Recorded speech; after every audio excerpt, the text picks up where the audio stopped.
So this is my current build. I'll be talking over while I play here with a list of my gear and my charms. I have a lack of poison resistance at the moment, but it hasn't been an issue, so I haven't felt the immediate need to rectify it.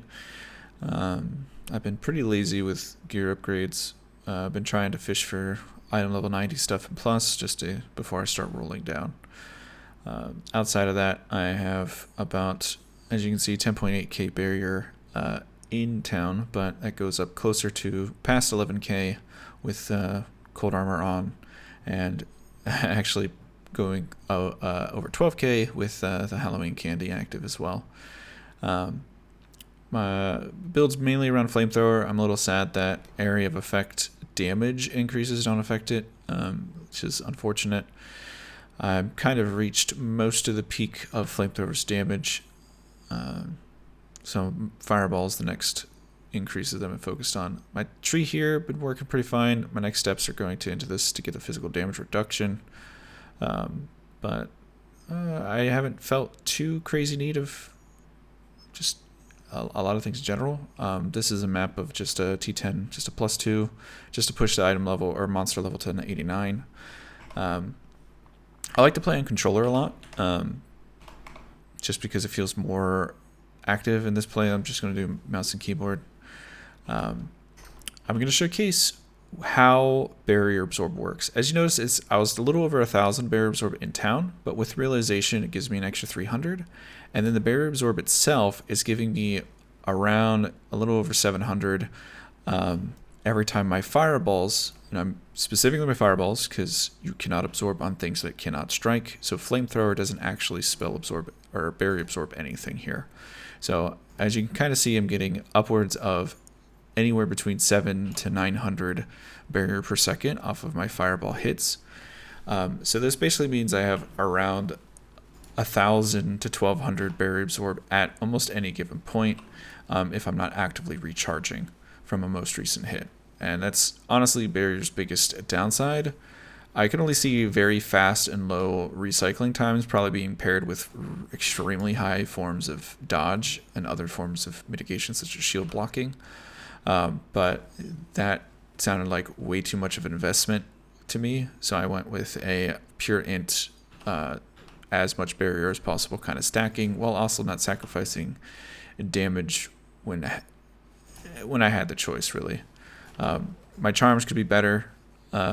My item gear could be better. I can get damage with the authority, which is my next kind of step to go to. I just haven't really been lucky on that front.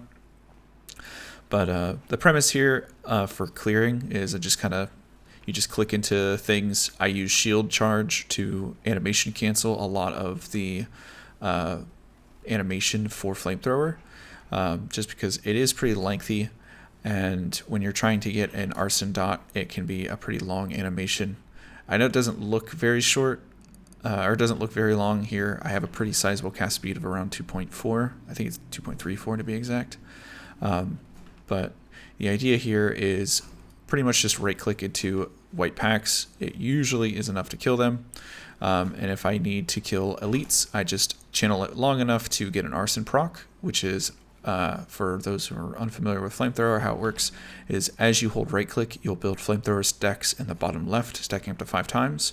If you hold it long enough to build at least one stack or one stack iteration, you'll see this animation. It looks like kind of like almost like a gun firing. The character kind of like goes like this huge little tuft of flame explodes, and it applies a very, very strong damage over time debuff or dot on the target. Blindly channeling doesn't actually put a dot on the target, but it is its own separate damage. So while you have an arson proc or an arson stack on the enemy, you can also continue to hold your channel like a follow-up channel and still do normal dot damage on top of the dot of the arson. So you can actually get some really strong damage off of Flamethrower. It's honestly pretty good. I haven't had much issues killing bosses and whatnot. It's less clunky than it looks. The most clunkiness from Flamethrower, honestly, comes down to low cast speeds.